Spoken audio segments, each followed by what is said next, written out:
Dr. Trinh. Today we're going to talk about Alzheimer's and Alzheimer's research. But first of all, I'd like to ask a little bit about you. Can you tell me a little bit about you? Sure. I wear many hats, and one of the hats I wear is being the chief medical officer of a clinical research organization right here in Orange County. And one of our focus in clinical research and with the organization I'm with is actually Alzheimer's. The treatment of Alzheimer's, and the focus is on doing clinical trials to seek new and improved therapies for memory loss, for Alzheimer's. But on top of that, I do a lot of health education where I'm in the community and educating patients, educating physicians and healthcare workers on reducing the risk for Alzheimer's. And many of us don't realize that there are things we can do with our lifestyle, with our diet, with our physical activity that may reduce the risk for Alzheimer's. And in a nutshell, that's kind of my role and what I do. And how did you get started in doing this, Dr. Trinh? I had taken care of patients for probably about 17 years in clinical practice. And the majority of my patients are older adults, where as an internist, we take care of diabetes and high cholesterol and heart disease and cancers.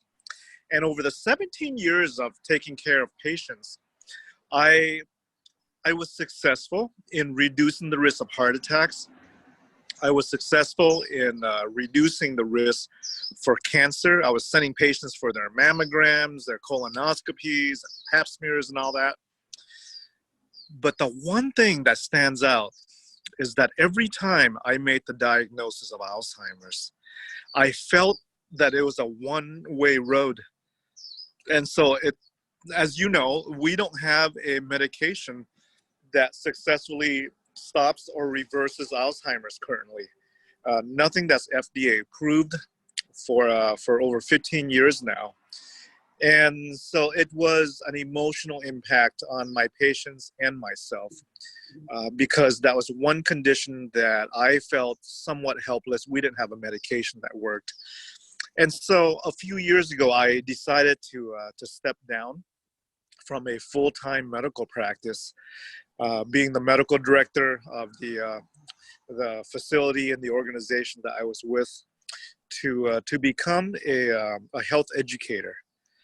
I wanted to go out and teach folks on the things we can do that is evidence-based, that is supported by research to reduce our risk for the plaque, the Alzheimer's plaque. Have you heard of the Alzheimer's plaque, Edna? Yes. Right? Yes. We call it amyloid plaque. Mm-hmm.